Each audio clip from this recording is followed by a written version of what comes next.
Assalamualaikum warahmatullahi wabarakatuh. Selamat datang di Jagad Dedemit, tempat di mana kisah-kisah kelam, perjanjian gelap, dan ritual tumbal menyatu dalam lorong-lorong sunyi dunia lain. Bersiaplah, karena setiap cerita bukan sekadar dongeng. Kadang ia nyata, menunggu giliran untuk kembali menagih janji.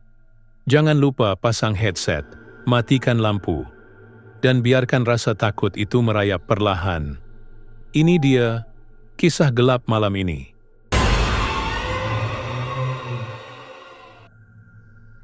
Malam di desa Kademangan seperti biasa sunyi. Angin semilir menyapu dedaunan, membawa aroma khas kampung, tanah basah, bunga Kamboja, dan aroma sedap dari dua warung Lamongan yang hanya berjarak 15 meter di pinggir jalan utama desa, warung. Pertama, milik Bu Rika, seorang janda berumur 40 tahun. Meski usianya tidak muda lagi, wajahnya tetap teduh, penuh kesabaran.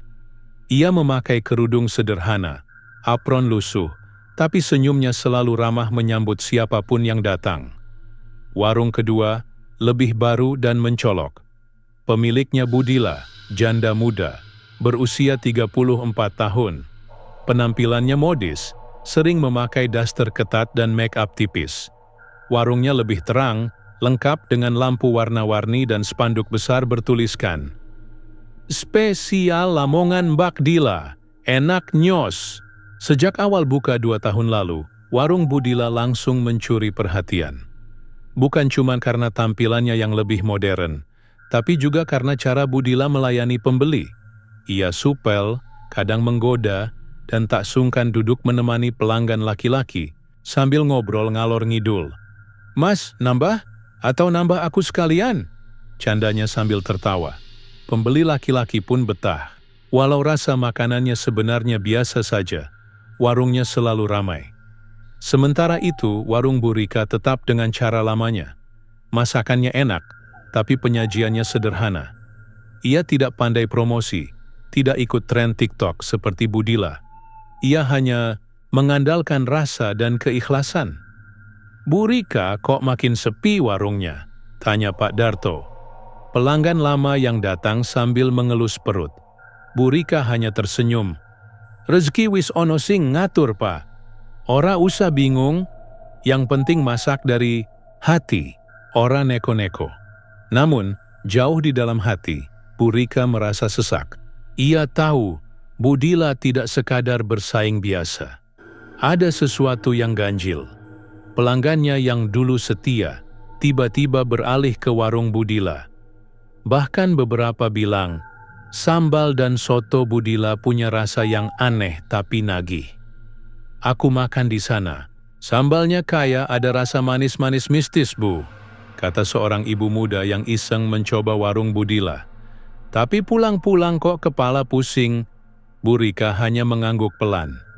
Ia tidak mau suudzon, tapi hatinya gelisah.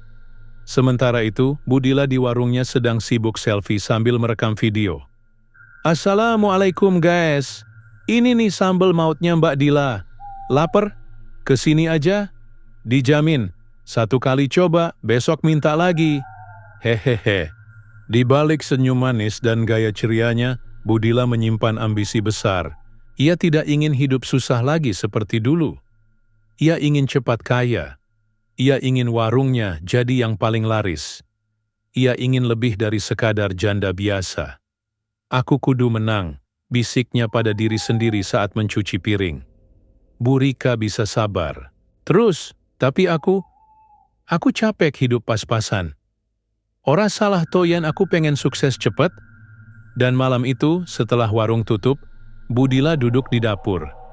Lilin kecil menyala. Di hadapannya ada segelas kopi pahit, sebatang rokok kretek, dan sebuah buku tua berisi doa-doa gaib yang ia dapat dari dukun di pasar malam. Matanya tajam menatap ke depan. Ia sudah siap melakukan hal yang lebih dari sekadar usaha biasa. "Jin, nek pancen koe ana, aku gelem. Sing penting warungku rame.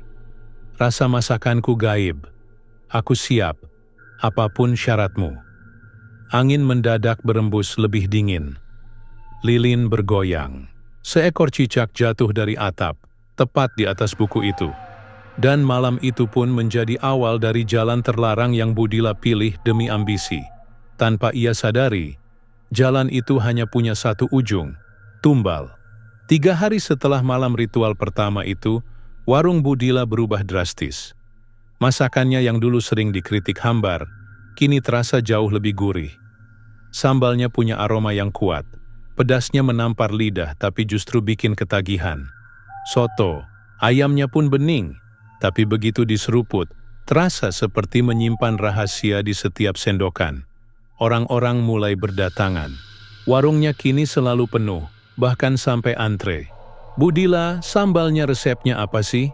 Kok enak banget sekarang? Tanya salah satu pembeli. Budila tersenyum manis. Rahasia, Mas. Tapi ya mungkin karena saya masaknya pakai cinta, katanya sambil mengedipkan mata. Tapi bukan cuma masakannya yang berubah. Wajah Budila pun tampak lebih segar. Kulitnya yang dulu agak kusam kini seperti lebih bersinar. Ia pun makin rajin berdandan, bahkan saat memasak. Namun malam hari setelah warung tutup, semuanya berubah. Dapur yang siang hari penuh tawa kini menjadi tempat paling sunyi dan dingin. Lilin tetap ia nyalakan, dan tepat jam 12 malam, suara itu datang lagi. "Aku datang, Dila." Suaranya berat, seperti laki-laki dewasa, tapi bukan manusia. Dari pojok ruangan muncul sosok tinggi, hitam legam, matanya merah menyala, rambutnya panjang menjuntai seperti akar. Dia tidak menyentuh tanah. Sosok itu melayang, seperti asap yang padat. Budila tidak kaget. Malam pertama ia sempat ketakutan, tapi kini ia mulai terbiasa. Bahkan, menikmati. "Sudah siap?" tanya sosok itu. Budila mengangguk pelan. Ia menunduk. Tubuhnya mulai gemetar, bukan karena takut, tapi karena rasa campur aduk yang sulit dijelaskan. Sosok itu mendekat, dan dalam hitungan detik, tubuh Budila seperti kehilangan kendali. Malam itu untuk ketiga kalinya, Budila berhubungan dengan jin yang ia panggil sebagai Kakang. Itulah bagian dari perjanjian pesugihan. Semakin sering ia melayani si Kakang, semakin kuat pengaruh gaib dalam makanannya. Dan benar saja, setiap pagi setelah ritual, pelanggan makin berdatangan, omzet naik 2 kali lipat. Namun, tubuh Budila mulai menunjukkan tanda-tanda aneh. Setiap pagi ia bangun dengan bekas cakar halus di paha dan lengan. Kadang, rambut panjang, berwarna putih ditemukan di tempat tidur. Ia mencoba mengabaikan semua itu, toh warungnya makin sukses. "Rejekiku saiki lagi numpak jaran, ojo dipikir ke sing aneh-aneh," bisiknya sambil bercermin. Namun warga sekitar mulai resah. Pak Yanto, tukang parkir dekat warungnya, pernah melihat Budila tertawa sendiri tengah malam dari jendela dapur. "Kayak wong ngobrol karo makhluk halus, Mas. Tangane melambai-lambai, matane kosong." Ceritanya pada Pak RT. Anak-anak kecil pun mengaku sering melihat bayangan tinggi di dalam warung Budila, padahal lampunya mati. "Aku ndelok sosok ireng gedhe. Ngetok nih tangan saka dapur," kata Rini, bocah kelas 4 SD sambil menangis ke ibunya. Desa mulai heboh, tapi Budila tetap cuek. Di sisi lain, Burika masih tetap menjalankan warungnya dengan sederhana. Pelanggannya memang berkurang, tapi ia tidak pernah mengeluh. Ia lebih sering menghabiskan waktu dengan berdoa dan membaca Yasin tiap malam Jumat. Suatu malam, Burika bermimpi. Ia berjalan di tengah hutan gelap, lalu bertemu sosok suaminya yang sudah lama meninggal. "Rika, ojo iri karo rejeki lian. Sing penting berkah. Tapi awas, dilawis melaku ing dalan peteng. Awakmu ojo melu." Burika terbangun dengan tubuh dingin dan air mata membasahi pipinya. Ia tahu, ada sesuatu yang tidak beres. Ia mulai mendoakan Budila diam-diam. "Ya Allah, lindungi dia. Meski sainganku, aku ora pengin deweke cilaka. Sementara itu, Budila mulai merasakan keganjilan lain. Saat sedang masak, ia sering merasa ada yang meniup tengkuknya. Kadang, sendok jatuh sendiri. Pernah suatu malam, ia mendengar suara anak kecil tertawa di dalam dapur, padahal tidak ada siapa-siapa. Dan yang paling menyeramkan, setiap kali ia bercermin, sosok Kakang berdiri di belakangnya. Tersenyum, tapi bayangannya tidak muncul di kaca. Tubuh Budila mulai lemah. Meski warungnya makin ramai, ia sering pingsan mendadak. Bibirnya pucat, matanya cekung, tapi ia tetap memaksa jualan. Ia tak ingin warungnya sepi lagi. Aku wis nyemplung, yo kudu diteruske. Tumbal, ojo saiki. Isih pengin urip sugi, katanya lirih sambil menggenggam liontin kecil pemberian si Kakang. Namun ia tidak tahu, perjanjian itu punya akhir yang sudah ditentukan. Dan setiap malam yang ia habiskan bersama jin adalah langkah menuju kehancuran dirinya sendiri. Warung Budila kini menjadi yang paling ramai di desa Kademangan. Dari pagi sampai malam, antrean tak pernah putus. Bahkan, pembeli dari luar desa pun mulai berdatangan karena katanya, soto Lamongan Budila beda rasanya, bikin nagih, kayak ada mantranya. Dan memang ada mantranya, tapi bukan mantra baik. Setiap malam Jumat Kliwon, Budila masih melakukan ritual kawin gaib bersama si Kakang, jin pendampingnya. Ia tak lagi merasa takut, justru seperti ketagihan. Aku wis kuat, Kakang wis janji, rezekiku lancar. Lawong rasane enak yo, masak rugi? Gumamnya sambil tertawa kecil. Namun kebahagiaan itu tidak berlangsung lama. Malam itu, setelah ritual selesai, Budila terbangun dari tidur dengan napas terengah-engah. Bajunya basah oleh keringat dingin. Di luar rumah, terdengar suara lolongan anjing bersahut-sahutan, padahal biasanya tak ada anjing di sekitar situ. Paginya, kabar duka menyebar. Pak Yanto, tukang parkir yang setiap malam menjaga motor pelanggan, di depan warung Budila ditemukan meninggal di pos ronda. Matanya melotot, mulutnya terbuka seperti hendak berteriak, dan tubuhnya kaku. Di dadanya ada bekas telapak tangan besar dan hitam. Warga geger. Banyak yang bilang Pak Yanto meninggal karena kelelahan. Tapi beberapa orang percaya, ada yang lain. Aku dengar semalam Pak Yanto teriak ojo, ojo nyekek aku. Terus diam, kata Mas Broto, penjaga warung kopi. Bu Rika juga mendengar kabar itu. Ia langsung merasakan firasat buruk. Ya Allah, tumbal iku wis mulai dijupuk. Bisiknya lirih saat selesai sholat subuh. Sementara itu, Budila duduk diam di dapur. Wajahnya pucat. Tangannya gemetar saat menggenggam sendok. Entah kenapa, pagi itu makanan yang ia masak terasa hambar. Ia coba tambah garam, gula, tapi tetap tak ada rasa. Tiba-tiba suara berat bergema di kepalanya.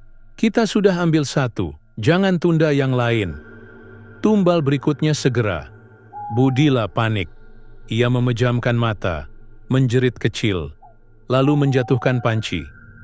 Nek iki balasannya, aku ora siap, Kakang. Hari-hari berikutnya, suasana di desa mulai berubah. Banyak yang mulai menghindari warung Budila, bukan karena rasa masakannya, tapi karena aura gelap yang makin terasa. Kadang, lampu warung berkedip-kedip tanpa sebab. Beberapa pelanggan mengaku melihat sosok tinggi hitam berdiri di pojok ruangan, tapi hilang sekejap. Budila pun mulai kehilangan kendali atas tubuhnya. Kadang ia bicara sendiri. Kadang ia tertawa tiba-tiba, lalu menangis. Bahkan saat salat Jumat di masjid, suara imam sempat tertutup oleh suara perempuan tertawa keras dari arah warung Budila. Padahal warungnya tutup. Warga mulai takut. Pak RT memutuskan untuk memanggil Kiai Mujib, seorang ulama sepuh dari desa sebelah, untuk menyelidiki. Kiai Mujib datang malam-malam. Ia duduk di mushola dan membaca beberapa ayat. Saat sampai pada ayat tertentu, tiba-tiba angin bertiup kencang, dan salah satu jendela mushola terbuka sendiri. Ada yang tidak beres di desa ini. Ada yang mengundang jin ke rumahnya, dan sekarang jin itu minta bayaran, ujar Kiai dengan suara berat. Sementara itu, Bu Rika bermimpi lagi. Kali ini lebih jelas. Ia melihat Budila duduk di dapur. Tubuhnya ditunggangi makhluk tinggi besar. Mulutnya bergerak, tapi suara yang keluar bukan suaranya. Dalam mimpi itu, Budila menangis. "Tulung, aku Bu Rika, tulung aku." Bu Rika terbangun dengan keringat dingin. Hatinya gelisah. Meski selama ini bersaing, ia tahu bahwa Budila sedang dalam bahaya. "Ya Allah, tulung ampuni dia. Nek isih ono dalan tobat, bukakno dalane." Namun, Budila sudah terlalu jauh. Malam selanjutnya, ia mencoba menolak ritual. Ia membakar kemenyan lebih sedikit dari biasanya. Ia tidak membuka pakaian seperti biasanya. Ia bahkan berani berkata, "Aku wis cukup. Aku ora gelem maneh. Aku cukup laris saiki. Gak usah diteruske." Tapi jawabannya hanya suara tawa keras menggema di dapur. Lilin padam, lampu pecah, dapur menjadi gelap total. Dan saat itulah, tangan hitam besar mencengkeram leher Budila. Tidak ada jalan mundur.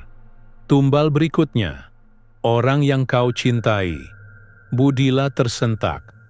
Ia tidak punya suami, ia janda. Tapi, tiba-tiba bayangan terlintas di kepalanya. Mbak Lastri, adik sepupunya yang sering membantu di warung. Perempuan itu satu-satunya keluarga yang masih dekat dengannya. "Jangan, Mbak Lastri ora salah opo-opo. Ojo dijupuk," teriak Budila sambil meronta, namun jin tidak peduli. Perjanjian sudah dibuat, janji yang dibayar bukan dengan uang, tapi dengan nyawa. Hari itu, cuaca di desa Kademangan terasa ganjil. Langit mendung sejak pagi, padahal belum musim hujan. Angin berembus kencang, membawa aroma amis yang menusuk hidung. Daun-daun berguguran tanpa sebab, dan beberapa warga mulai mengeluh sakit kepala tanpa alasan. Budila duduk di pojok dapur, wajahnya pucat, rambutnya kusut. Matanya sembab, seperti orang yang tak tidur selama berhari-hari. Di hadapannya ada sepiring nasi dan semangkuk soto, tapi tak ia sentuh sedikit pun. Nafsu makan telah lenyap, digantikan rasa takut dan penyesalan. Ia tahu waktunya hampir tiba. Malam ini, tumbal kedua akan diambil. Sejak malam Kakang mengucapkan ancaman itu, Budila tak tenang. Ia mengunci semua pintu rumah. Ia melarang Mbak Lastri datang membantu. Bahkan ia menonaktifkan ponsel dan menutup warung tanpa pemberitahuan. Tapi tetap saja teror datang. Setiap malam, bayangan Kakang muncul di dapur, di kaca, di langit-langit kamar mandi. Suaranya bergema di kepala Budila, menyebut nama Lastri berkali-kali. "Lastri! Lastri! Lastri!" Bahkan saat Budila tidur, siang pun, ia bermimpi melihat Lastri berdiri di tengah jalan, tubuhnya berdarah, mata terpejam, dan tangan Kakang menariknya ke dalam kabut pekat. Budila terbangun sambil menjerit, "Ora! Ojo dijupuk! Kakang, aku sing kudum bayar, aku wae." Tapi perjanjian tidak bisa diubah. Kakang butuh tumbal. Dan semakin Budila menolak, semakin kuat tekanan dari alam gaib itu. Sore harinya, hujan turun tiba-tiba. Petir menyambar 3 kali berturut-turut. Desa menjadi gelap, listrik padam, dan tepat jam 7 malam, Lastri datang. Ia mengetuk pintu dengan wajah heran. "Mbak Yu, aku lo bingung. Kenapa warung tutup? Panas-panas kok malah nggak jualan?" Budila terkejut, tubuhnya langsung gemetar. Ia buru-buru membuka pintu dan menarik Lastri masuk. "Koe ora usah teko, Las. Wis tak bilang ojo melu-melu aku maneh." Lastri bingung. "Loh, kenapa toh Mbak? Panjenengan ini kenapa kelihatan kayak orang ketakutan gitu?" Budila tak sanggup menjawab. Ia hanya memeluk Lastri erat-erat, air matanya jatuh. "Ndang Lungo, tolong Las, aku mohon, jangan di sini malam ini." Namun sudah terlambat. Pukul 12 malam, saat listrik tetap mati dan suara kodok menghilang entah kemana, bau amis menyengat memenuhi rumah Budila. Lampu minyak yang dinyalakan tiba-tiba padam. Angin dingin seperti menusuk ke dalam tulang. Lastri yang tidur di kamar depan, terbangun karena mendengar suara langkah kaki berat. Gedhuk, gedhuk, gedhuk. Ia bangkit dari tempat tidur. "Mbak Yu, iku koe?" Tak ada jawaban. Tapi di ruang tamu Lastri melihat sosok tinggi, hitam legam, berdiri memunggungi pintu. Matanya bersinar merah menyala.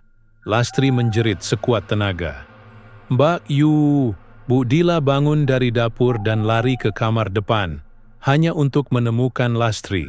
Sudah terkapar di lantai, tubuhnya kaku, bibirnya membiru. Tidak ada luka, tapi ada bekas jari-jari besar di lehernya, dan di lantai tertulis dengan darah. Tumbal kedua telah diambil. Budila histeris. Ia memeluk tubuh dingin Lastri sambil meronta-ronta, menangis sejadi-jadinya. "Lastri, maafin aku. Iki kabeh salahku. Aku sing kesusu. Aku sing rakus." Tangisnya tak berhenti hingga pagi. Saat warga menemukan jasad Lastri, mereka langsung menuduh Budila. Tapi karena tidak ada tanda kekerasan fisik yang jelas, polisi hanya mencatat sebagai kematian mendadak. Beberapa warga percaya Lastri mati karena serangan jantung. Namun bisik-bisik mulai terdengar. "Wis telu sing mati sakwan cine warung kuwi rame terus. Ojo jangan ono sing aneh." Budila tak bisa lagi menutupi. Ia makin kurus. Wajahnya pucat kehijauan. Rambutnya mulai rontok. Setiap malam ia mendengar suara Lastri menangis dari bawah ranjang. Kadang di dapur, panci mendidih sendiri. Sambal berubah warna jadi hitam pekat. Dan Kakang. Kakang sekarang tidak hanya muncul saat malam. Siang hari pun ia bisa melihat bayangannya melayang di sudut ruangan. "Aku belum selesai, Dila. Tumbal berikutnya adalah kamu." Budila kini sadar, dirinya adalah tumbal terakhir. Tapi ia belum menyerah. Di sisa hidupnya, ia akan mencoba membatalkan perjanjian itu. Meskipun harus melawan jin itu sendiri. Tapi, bisakah ia melarikan diri dari dunia gaib yang sudah mengikatnya? Ataukah ia akan menjadi legenda baru? Janda pemilik warung Lamongan yang hilang tanpa jejak, diculik oleh jin pesugihan yang dulu ia puja. Sudah 3 hari sejak kematian Lastri, dan sejak itu, Budila seperti bukan manusia lagi. Ia tidak makan, tidak mandi, bahkan tidak keluar rumah. Warungnya tetap tertutup rapat. Rumput liar mulai tumbuh di halaman, dan bangku-bangku plastik penuh debu. Beberapa warga mulai menjauh dari rumah itu, katanya ono hawa aneh, kayak omah angker. Setiap malam, Budila masih mendengar suara Kakang. Kadang suara tawa, kadang bisikan. "Wis wayahe, awakmu gilirane." Wajah Lastri juga kerap muncul dalam mimpinya.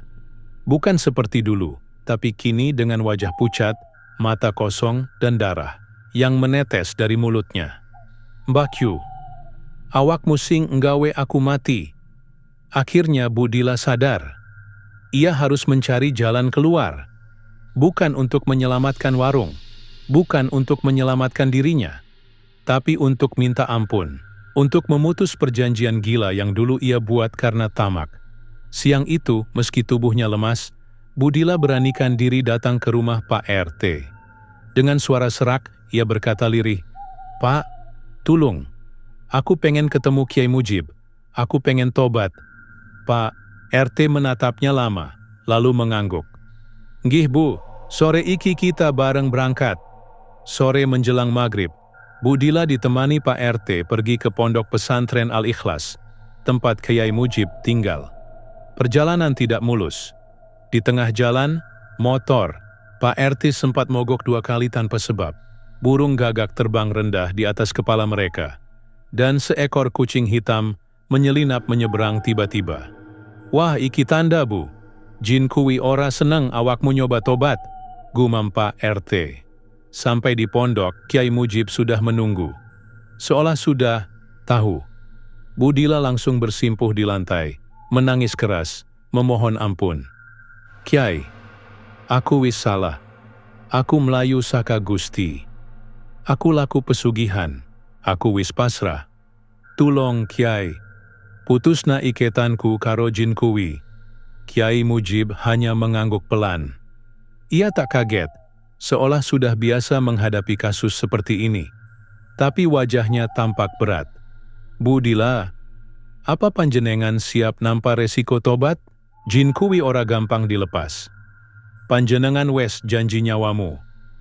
Tobat ora mung sekadar minta maaf, tapi butuh pengorbanan yang ikhlas." Budila mengangguk sambil meneteskan air mata. "Aku siap. Aku wis capek urip kayak ngene." Malam itu, Kyai Mujib mengadakan ruatan kecil. Ia mempersiapkan air doa, bunga 7 rupa, dan beberapa kitab suci. Budila diminta duduk bersila di tengah ruangan, dikelilingi para santri yang ikut membaca ayat suci. Baru beberapa menit ruatan berjalan, tubuh Budila mendadak kaku. Tangan dan kakinya bergerak liar sendiri. Matanya melotot, mulutnya mengeluarkan suara berat yang bukan suara manusia. "Dila milikku, aku tidak akan melepaskannya. Tumbal belum lunas." Ruang itu langsung terasa dingin. Beberapa lilin padam, dan aroma sangit tercium dari pojok ruangan. Salah satu santri tiba-tiba pingsan, tapi Kyai Mujib tetap tenang. Ia terus membaca ayat-ayat dengan suara keras. "La ilaha illallah, hasbunallah wa ni'mal wakil." Budila meronta seperti kerasukan. Dari mulutnya keluar busa putih, tubuhnya mengejang. Tiba-tiba, dari tubuhnya melesat bayangan hitam besar, menyerupai makhluk tinggi berambut panjang.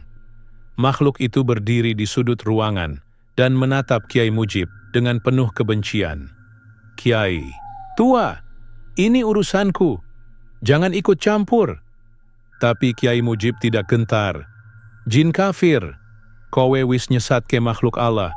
Saiki aku sing bakal ngusirmu." Ia mengambil air doa dan menyiramkan ke arah bayangan itu.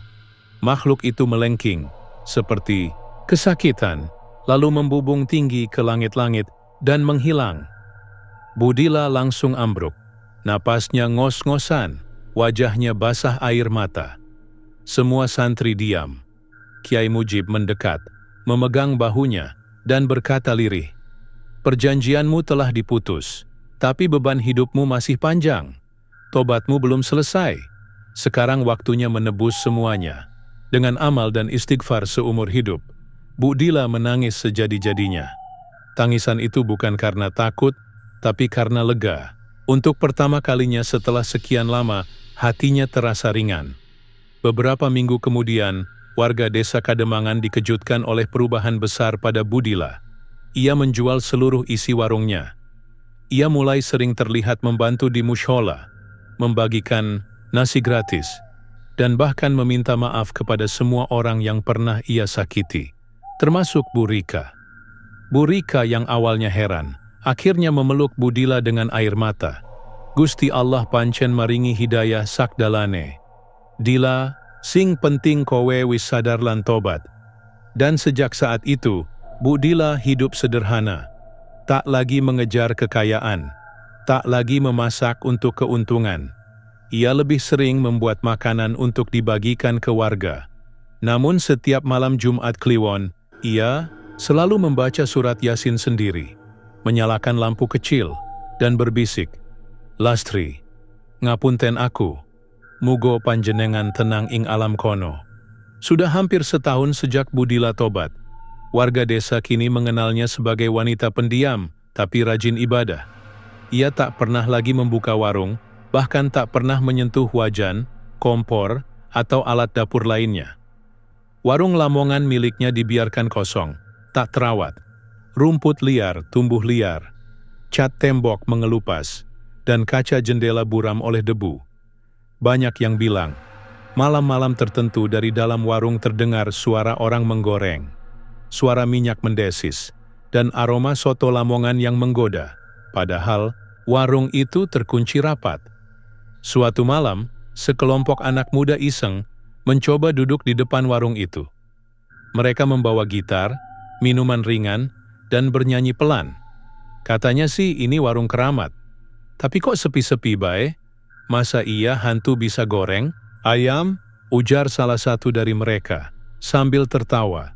Belum sempat mereka menyadari, angin dingin berhembus. Gitar tiba-tiba berdenting sendiri. Dan dari jendela, sepasang mata merah menyala mengintip dari dalam. Anak-anak muda itu lari terbirit-birit. Sejak kejadian itu, warga makin yakin warung Lamongan itu sudah dihuni makhluk halus. Tapi Budila tidak pernah membenarkan, juga tidak membantah. Ia hanya berkata setiap kali ditanya, "Warung itu bagian dari masa laluku. Biarkan tetap tertutup. Allah wis maringi pelajaran sing ora bakal tak lali." Sementara itu, Bu Rika menjalani hidupnya dengan sabar dan sederhana.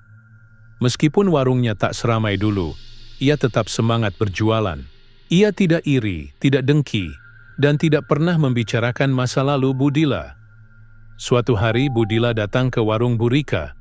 Dengan tangan gemetar, ia membawa satu kantong plastik berisi mukena baru dan beberapa kitab kecil. "Bu Rika, aku tahu salah. Aku pernah sirik, pernah suudzon, pernah ngelakuin hal sing nista demi nutupi rasa dengkiku. Tapi panjenengan tetap sabar. Iki, aku ora iso bales apa-apa, mung bisa nyumbang mukena kanggo musyola panjenengan." Bu Rika tersenyum. Ia peluk Budila erat-erat, tanpa kata, "Dila, urip iku mung sementara. Podo-podo sinau sabar lan ikhlas. Aku wis lali kabeh. Aku percaya kowe saiki wis berubah." Hari demi hari berlalu. Budila semakin rajin ke masjid. Ia mulai ikut majelis taklim, mengajar anak-anak mengaji, dan dikenal sebagai salah satu orang yang paling khusyuk ibadahnya di desa itu. Namun takdir tetap berjalan. Pada malam Jumat Kliwon ke-40 sejak kematian Lastri, Budila bermimpi didatangi seorang wanita muda berpakaian putih. Wajahnya damai, tersenyum, dan matanya teduh. "Bakyu, aku wis tenang saiki, tapi awakmu kudu siap. Wektumu wis cedak." Esoknya, Budila tampak sehat seperti biasa. Ia menyapu halaman, menyiram bunga, bahkan sempat membantu tetangganya memasak untuk hajatan. Tapi malam harinya, usai sholat Isya dan membaca Al-Quran, Budila merebahkan diri di sajadahnya dan tak pernah bangun lagi. Ia wafat dengan senyum di wajahnya, tangan menggenggam tasbih, dan mukenanya masih menyelimuti tubuhnya. Kiai Mujib datang dan berkata lirih, "Dila wis oleh pangapuntene Gusti. Jin kuwi ora ison jupuk jiwane maneh." Bu Rika dan warga lain mengurus pemakamannya dengan penuh haru. Banyak yang datang, termasuk anak-anak yatim yang pernah dibantu Budila secara diam-diam. Doa-doa mengalir deras untuknya. Kini, warung Lamongan itu dibiarkan kosong. Banyak warga mengusulkan untuk dirobohkan, tapi setiap kali dicoba, alat-alat tukang rusak tanpa sebab. Bahkan ada yang kerasukan saat coba membongkar genteng. Akhirnya warga sepakat, warung itu akan ditutup dan dijadikan tempat peringatan. Di depan bangunan tua itu dipasang papan bertuliskan, "Disinilah pernah berdiri warung yang laris karena pesugihan. Harta tak akan pernah bisa menukar ketenangan jiwa. Semoga kita semua dijauhkan dari jalan sesat." Anak-anak muda tak berani lagi bermain di sana. Setiap lewat malam hari, orang-orang mempercepat langkahnya. Namun kisah Budila tetap hidup dalam ingatan mereka. Kisah tentang seorang janda yang salah jalan demi kekayaan, tapi berani menebusnya dengan tobat dan amal. Kisah tentang warung Lamongan yang jadi legenda, bukan karena kelezatannya, tapi karena rahasia gelap di baliknya. Dan dari cerita itu, satu pesan selalu diingat oleh semua warga. Ojo golek sugih nganggo cara cepat. Golek berkah, dudu nyawa sing ditumbal ke. Ya, dan itulah kisah malam ini. Ingat, setiap perjanjian pasti ada harga yang harus dibayar. Terkadang bukan harta, tapi jiwa. Terima kasih telah menyimak kisah kelam dari Jagad Dedemit. Jika kamu suka cerita-cerita mistis seperti ini, jangan lupa subscribe, nyalakan loncengnya, dan tinggalkan jejak di kolom komentar. Sampai jumpa di cerita berikutnya. Dan ingat, jangan pernah bermain dengan yang tak kau mengerti.